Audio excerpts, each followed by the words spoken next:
There is a strong relationship between music and resonance. The complex modes of vibration give the instruments their distinctive sounds, and that's what adds the depth to the musical tones that we create. If you imagine a string in a guitar or in a violin, the string of any musical instrument is simply a tightly stretched spring for which the simplest standing wave possible is a single antinode with a node at either end. For this kind of pattern, the length of the string equal one half the wavelength, and the frequency that we produce is called the fundamental frequency.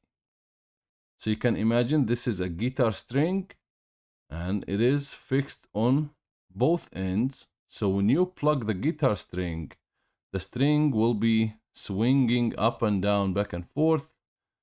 And when the string is making a perfect continuous curve from end to end, that's what we call the fundamental frequency of that string. So the string is having a node at the start and a node at the end. The fundamental frequency will be a kind of a wave when the string vibrate through oscillation in a standing wave. And we have at this point the antinode of that string. So we can define the fundamental frequency as the lowest frequency produced by a particular instrument that corresponds to the standing wave having a single antinode with a node at each end of the spring. Now, of course, in the real life music, we don't have only the fundamental frequency, otherwise, the music would be boring and would be one single tone. But in reality, we have what we call fundamental frequency, first order frequency, second order frequency, third order, up to infinity. The first order frequency, sometimes we call it as the first overtone, and in many cases, the first overtone wouldn't be by itself first overtone. If it exists, that means we have already the fundamental frequency.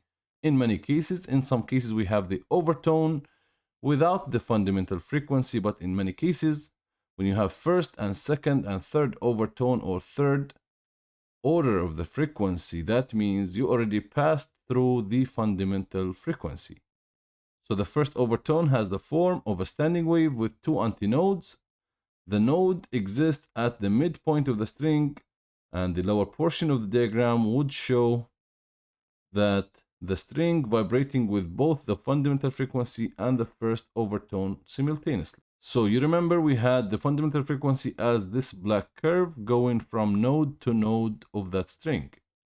When you go to the first order frequency or the first overtone, in this case we have a node on the right, on the left side, and node on the right side, but the oscillation of the string would pass through a third virtual node that would be in the center of the fundamental node.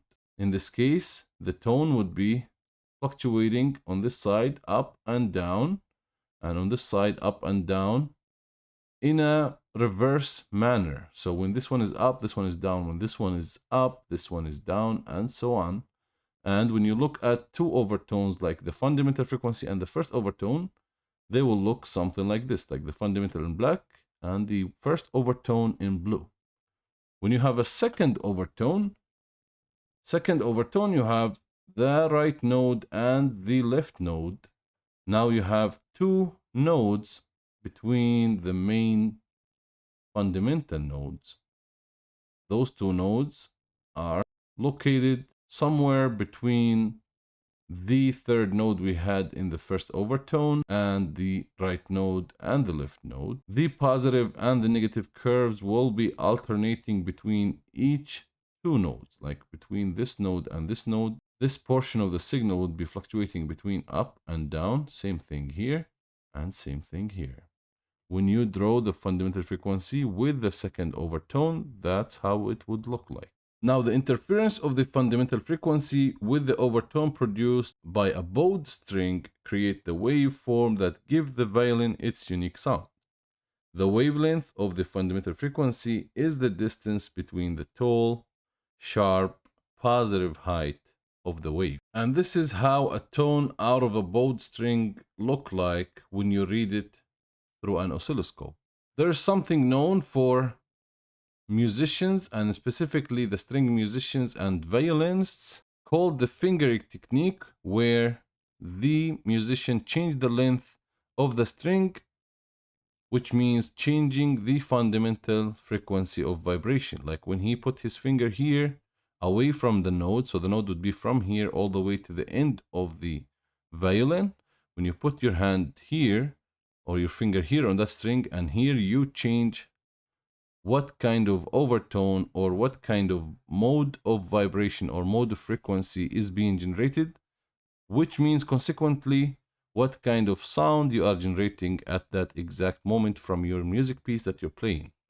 So the overtone can be defined as any frequency of vibration of a string that may exist simultaneously with the fundamental frequency.